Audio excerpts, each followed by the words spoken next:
Hello everyone, welcome to my YouTube channel education life. दोस्तों, आज का क्लास काफी स्पेशल होने वाला है और आज हम लोग कुछ नया स्टार्ट करेंगे। आज हम लोग जैसे एंशिएंट हिस्ट्री है, तो एंशिएंट हिस्ट्री में हम लोग सिंधु घाटी सभ्यता को जितने जुड़े से फैक्ट हम लोग कवर करेंगे, क्योंकि बिहार सचिवालय में जीके 75 क्वेश्चन आते हैं, जैसा कि आपको पता है जीके जीएस से। तो हम लोग पूरे अच्छे से कवर करेंगे और ऐसे ज्यादा लंबा वीडियो नहीं होगा। हम बहुत सारा शॉर्ट वीडियो में लेके आई हूँ। बहुत होगा तो 3 से 5 मिनट का मैं बता दूं ये वीडियो होगा, और इसमें सिंधु घाटी सभ्यता से जितने भी प्रश्न आपके बन पाए कवर हो जाए। फिर नेक्स्ट दिन हम वैदिक सभ्यता लाएंगे, फिर वैदिक सभ्यता, फिर मोर ऐसे एंशिएंट हिस्ट्री, ऐसे मिडिवल हिस्ट्री और ऐसे आपका मॉडर्न हिस्ट्री। वन लाइनर, बस कुछ फैक्ट जो एग्जाम के पॉइंट ऑफ व्यू से एज ए रिवीजन के तौर पर आप वीडियो देख सकते हैं। बस पॉइंट ऑफ व्यू से जो एग्जाम की काफी इंपॉर्टेंट, वही हम लोग डिस्कस करेंगे, ज्यादा लेंथी नहीं करेंगे, क्योंकि सब चीजें आपको पहले पढ़ा दिए गए हैं। बस हम इसमें फटाफट रिवीजन देखेंगे। चलिए वीडियो को स्टार्ट करते हैं। तो सिंधु घाटी सभ्यता आज का टॉपिक है हमारा। देखिए, रेडियो कार्बन कार्बन 14 जैसे नवीन विश्लेषण पद्धति के द्वारा सिंधु सभ्यता की स्वर्मान तिथि 2400 ईसा पूर्व से 1700 ईसा पूर्व मानी जाती है। 2400 मान के ना करिएगा, ये 2500 ईसा पूर्व से 1700 समझिएगा, क्योंकि एंशियंट वो एनसीईआरटी में 2500 ही डाटा दिया, तो एनसीईआरटी के हिसाब से चलिएगा।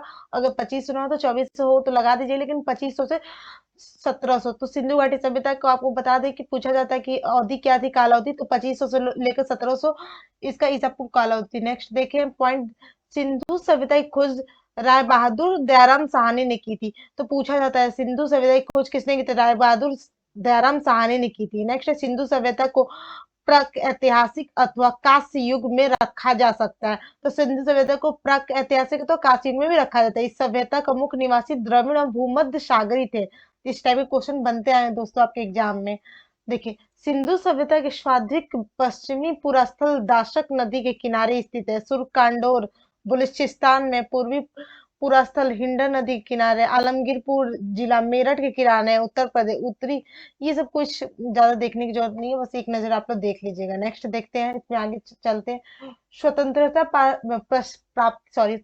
प्राप्ति के पश्चात हड़प्पा संस्कृति के स्वार्थिक स्थल गुजरात में खोजे गए। ठीक है, कोई जो मैं याद करने वाला रहेंगे वो पॉइंट में टिक लगा दूंगी, आप वही याद करिएगा। लोथल और सुतकांडाडोर सिंधु सभ्यता का बंदरगाह है। काफी इंपॉर्टेंट ये पॉइंट है, खास करके लोथल। लोथल पूछा जाता है, लोथल क्या है, तो लोथल एक बंदरगाह था। और सुतकांड सुत कोडा भी सिंधु सभ्यता का बंदरगाह था। ठीक है, आगे देखें हम लोग, जुते हुए खेत और नकाशीदार ईंटों का प्रयोग कसाच कालीबंगन से प्राप्त हो। ये सब याद रखिएगा, कौन चीज कहाँ से प्राप्त है। तो जुते हुए खेत और नकाशीदार ईंटों का प्रयोग कसाच कालीबंगन से प्राप्त हुए हैं।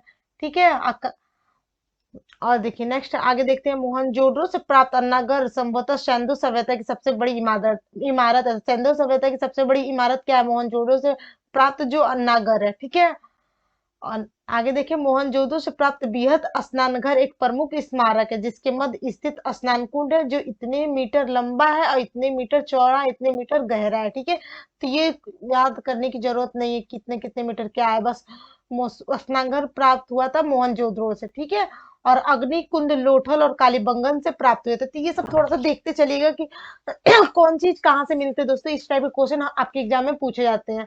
ठीक है, कि अग्निकुंड और लोथल कालीबंगन से प्राप्त हुए थे। आगे चले, मोहनजोदड़ो से प्राप्त एक सील पर 3 मुख वाला देवता पशुपतिनाथ। जैसे काफी इंपॉर्टेंट, पशुपतिनाथ की मूर्ति कहाँ से मिली थी, जैसे पूछा जाता है आपके एग्जाम। तो ये मोहनजोदड़ो से मिली थी। इनके चारों ओर हाथी, गेंडा, चीता और भैंस बैठे थे, मीन्स विराजमान थे। आगे चले, मोहनजोदड़ो से नर्तकी एक कांच की मूर्ति मिलती। तो पूछा जाता है कि नर्तकी की मूर्ति कहाँ से मिलती, तो वो मोहनजोदड़ो से मिलती। काफी इंपॉर्टेंट है, इस पर टिक लगा लीजिएगा। ठीक है, और वो जो कांसे की थी। और हड़प्पा की मोहरों पर सबसे अधिक एक सिंगी पशु का अंकन मिलता है। ठीक है, ये नक्के नहीं है, मनके। मनके बनाने के कारखाने लोथल और चौहद्रो से मिले थे। तो ये भी काफी इंपॉर्टेंट क्वेश्चन है कि मनके बनाने के कारखाने कहाँ से मिलते हैं, लोथल और चौहद्रो से मिले थे। सिंधु सभ्यता की लिपि भाव चित्रात्मक या चित्रात्मक रही। यह लिपि दाई से बाई और लिखी जाती है। कैसे, ये दाई से बाई और लिखी जाती है। जब अभिलेख एक से अधिक पंक्तियों का होता था, तो पहली पंक्ति दाई से बाई और दूसरी बाएं से दाई और लिखी जाती है। इतना कोई जरूरी नहीं है, लेकिन इतना समझे, सिंधु सभ्यता की जो लिपि होती है चित्रात्मक या भाव चित्रात्मक होती है, और ये दाएं से बाईं ओर लिखी जाती है। ठीक है, नेक्स्ट आगे देखिए, सिंधु सभ्यता के लोगों ने नगरों तथा घरों के विन्यास के लिए ग्रिड पद्धति की अपनाई थी। तो कैसी कौन सी पद्धति अपनाई थी? तो ग्रिड पद्धति अपनाई थी, ठीक है। घरों के दरवाजे और खिड़कियां सड़क की ओर ना खुलकर पिछवाड़े की ओर मीन्स पीछे की ओर खुलते थे। केवल लोथल नगर के घरों के दरवाजे मुख्य सड़क की ओर खुलते थे। काफी इंपॉर्टेंट पॉइंट है, इस टाइप के फैक्चुअल क्वेश्चन पूछा जाता है। और देखिए आगे, सिंधु सभ्यता में मुख्य फसल गेहूं और जौ थी। क्या थी? गेहूं और जौ थी। ये भी काफी इंपॉर्टेंट क्वेश्चन है, ध्यान में रखिएगा। आगे देखिए, सिंधुवासी मिठास के लिए शहद का प्रयोग करते थे। रंगपुर और लोथल से चावल के दाने मिलते जिन्हें धान की खेती होने का प्रमाण मिलता है। चावल का प्रथम साक्ष्य लोथल लोथल से प्राप्त हुए थे। ठीक है, तो काफी इंपॉर्टेंट क्वेश्चन है कि लोथल का प्राप्त पहला साक्ष्य लोथल से प्राप्त हुए थे, चावल का पहला साक्ष्य, सॉरी। सुरकोटदा और कालीबंगन और लोथल से सैंधोकालीन घोड़े का अस्थिपंजर मिले थे। तौल की इकाई समता 16 के अनुपात में थी, ठीक है। और सिंधु सभ्यता के लोग यातायात के लिए 2 पहियों या 4 पहियों वाली बैलगाड़ी और भैंस गाड़ी का उपयोग करते थे। मेसोपोटामिया के अभिलेखों में वणित मूलवा शब्द का अभिप्राय सिंधु सभ्यता से। तो ये काफी इंपॉर्टेंट क्वेश्चन है, ये पूछ सकता है कि मेसोपोटामिया में अभिलेखों में वणित एक शब्द मेलवा किससे संबंधित है? वो सिंधु सभ्यता से संबंधित है, ठीक है। आगे देखिए, संभवतः हड़प्पा संस्कृति का शासन वाणिक वर्ग के हाथों में था, ठीक है। पिगट ने हड़प्पा एवं मोहनजोदड़ो को एक विशेष साम्राज्य की जुड़वा राजधानी कहा था, ठीक है। हड़प्पा और मोहनजोदड़ो को जुड़वा राजधानी कहा था। दोस्तों अगर चैनल पे न्यू विजिट करें तो चैनल को सब्सक्राइब करते चलिएगा। इसके पहले मैंने सिंधु सभ्यता से जुड़े हुए 100 एमसीक्यूज कराए, वो कर लेंगे, इस क्लास को करें तो सिंधु सभ्यता से एक भी क्वेश्चन आपका नहीं जाएगा। चलिए आगे देखिए, सिंधु सभ्यता के लोग धरती को उबरता के देवी मार्ग उनकी पूजा करते थे। अब वृक्ष पूजा, शिव पूजा के प्रचलन से साक्ष्य भी सिंधु सभ्यता से मिलते हैं। इतना कुछ याद करने की जरूरत नहीं है, जो याद करना मैं बता दूंगी। स्वास्तिक चिन्ह संभवतः हड़प्पा सभ्यता की देन है। तो जो स्वास्तिक चिन्ह बनाया जाता है आजकल पूजा पाठों में, वो हड़प्पा सभ्यता की देन है, काफी इंपॉर्टेंट है। इस चिन्ह इस चिन्ह से सूर्योपासना का अनुमान लगाया जाता है। सिंधु घाटी के नगरों में किसी भी मंदिर का अवशेष नहीं।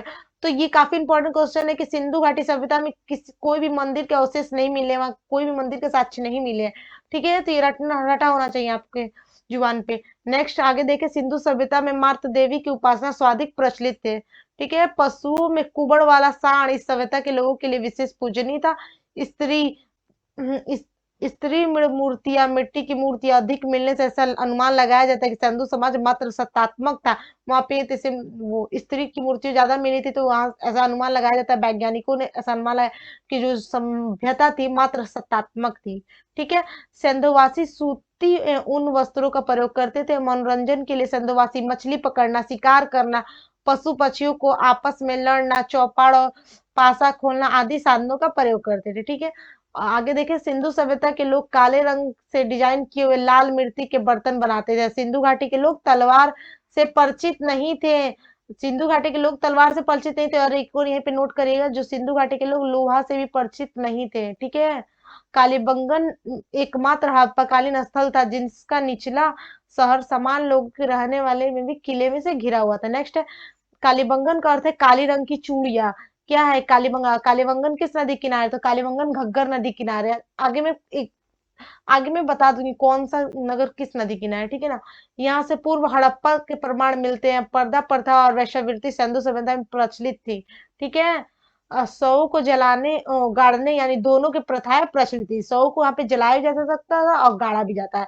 और हड़प्पा में शवों को दफनाने, जबकि मोहनजोदड़ो में जलाने की प्रथा विद्यमान थी। लोथल एवं कालीबंगन में युग समाधियां मिलती मीन्स एक साथ दो लोगों को दफनाया जाता है, उनकी समाधि। सिंधु सभ्यता के विनाश का सभ्यता सबसे प्रभावी कारण बाढ़ था, ठीक है।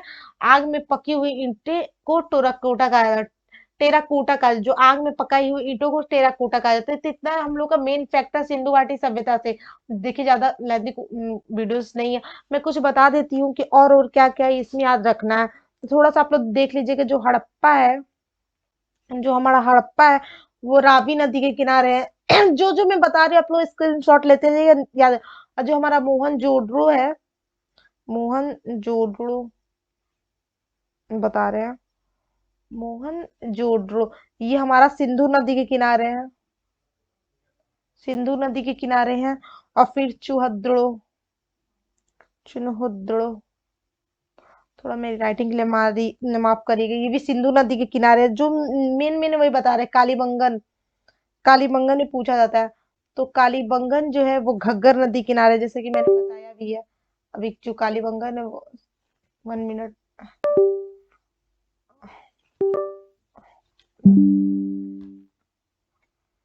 1 मिनट, पेन को क्या हो गया, 1 मिनट बस।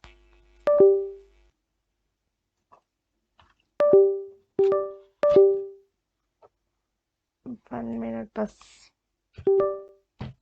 हाँ, तो कालीबंगन जो है हमारा घग्गर नदी किनारे, सॉरी पेन चल नहीं रहा था, घग्गर नदी के किनारे है। और लोथल, लोथल को देख लीजिएगा, लोथल है जो भोगवा नदी के किनारे है, लोथल हमारा भोगवा, भोगवा नदी किनारे है। तो धोलावीरा, धोलावीरा को भी देखिएगा। धोला वीरा, धोलावीरा हमारा है, धोलावीरा देख लीजिएगा किस नदी के किनारे है। और धोलावीरा, एक बनमाली देखिए, बनमाली काफी इंपॉर्टेंट है, बनमाली, बनमाली रंगोई नदी किनारे है। ठीक है, किस किनारे, रंगोई नदी किनारे बनमाली है। सुतकांडेदोड़, सुतकांडेदोड़ दासक नदी किनारे। और आलमगीर जरा देखिएगा, मैं बता रही हूँ आलमगीर, यहाँ मैं बता देती हूँ आलमगीर, आलमगीरपुर, आलमगीरपुर आपका हिंडन नदी किनारे है। ठीक है, तो ये था हमारा मेन मेन, जो भी जिस जो जो किसके किनारे है, तो इतना आप लोग याद कर लीजिए, इसका स्क्रीनशॉट ले लीजिएगा। तो चलिए यहीं पे इस क्लास को खत्म करते हैं, फिर नेक्स्ट मिलेंगे कल नेक्स्ट वीडियो के साथ। तब तक आप पढ़ते रहिए। जय हिंद, जय भारत।